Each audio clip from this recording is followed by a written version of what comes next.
Now you can work on this. As I mentioned in the previous session, this is in essence a gesso and a ground. So this, by putting it on your paper, is protecting your paper. If you put it on canvas, it allows paints not to be absorbed in the paints you want with it. You could use even oil paints with this as a ground. You could use watercolors because they like to pool and do lots of bleeds. But the problem with the watercolors are that they will reconstitute with water because they don't have an acrylic binder in them. And so that's why I like to use the liquid line of paints. These are the same pigment loading as the thick paints, but they're just different in viscosity.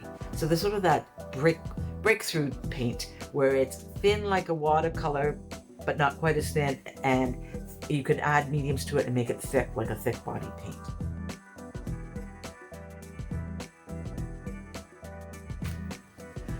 I like to start all my works with either a yellow or an off-white base because that gives a reflective ground for the colors. And I'm going to be working very thin in this. I'm not going to be doing blockout areas because I want to see these textures down below. So I'm going to start by just putting out some of the liquids. And when you get your paints, there's always going to be a seal on it. So just take that seal off. And it has a nice little lip cap. Now what I'm going to do first is I'm just going to give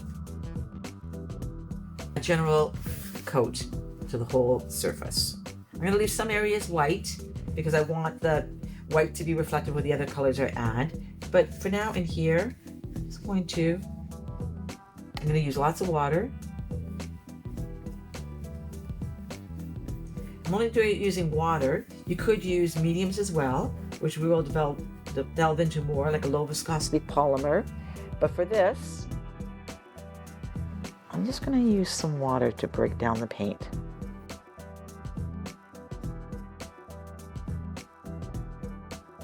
I'm going to start to lift it in certain places.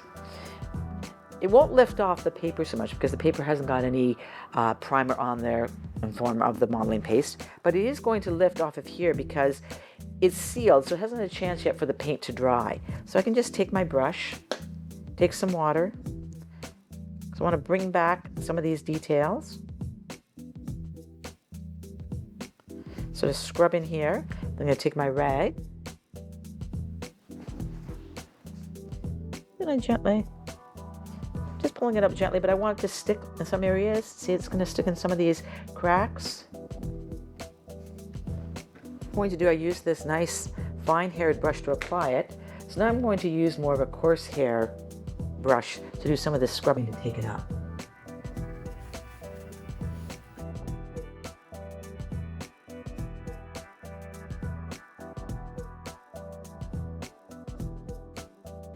I will put out a list of all the colors that I have used because I tend to like to have 3 of the primaries. A yellow of sorts, I vacillate between a cad yellow medium, depending on the paint. If I'm using a high viscosity, a cad yellow, an Arylide yellow light or medium. I just like to use the light or the medium for mixing. A Quinacridone magenta. It's a beautiful mixing red because it gives you the most vibrant oranges. And these 2 colors are transparent. This is a semi-transparent or semi-opaque. So these are transparent colors, so I know I'm going to get some of the textures showing beneath them. I also like to use the Capyral red, more of an opaque red. I like to put it on for little highlights. One of my favorite go-tos is a transparent gold oxide. It's a very earth tone, but it's very transparent. I have a transparent brown, and I have a sap green light. Those are just sort of my colors that I gravitate towards.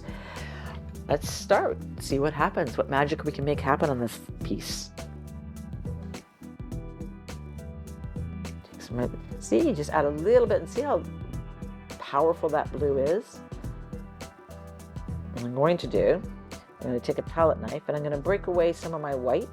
And since I'm mixing such small volumes, I'm going to use the brush. Normally if I was mixing a paste and I was working any bigger than this, I'd be using a palette knife for my mixes. It's kind of streaky. So I'm just going to put it on.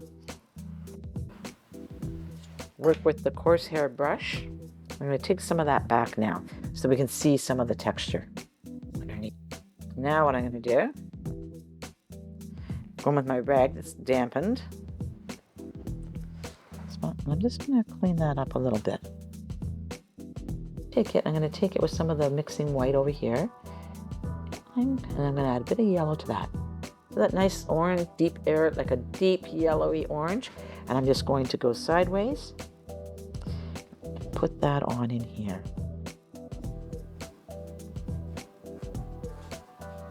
Mixture in there. And now, go. So I know I'm going to be going over these with some greens. I'm just going to go straight with pure yellow now.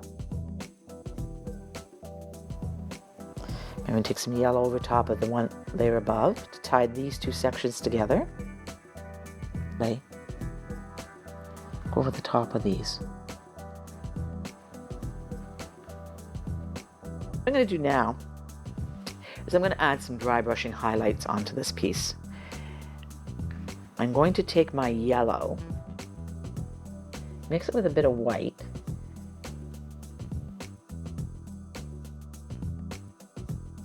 and I'm going to right off, and I'm going to try to bring up some of these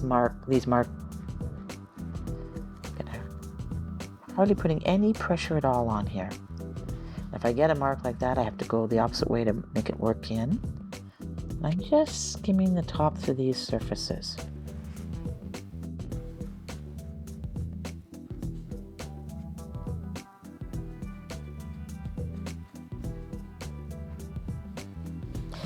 And it may not look like much is happening, but it really is. Just this very subtle refinement at the end just brings everything together.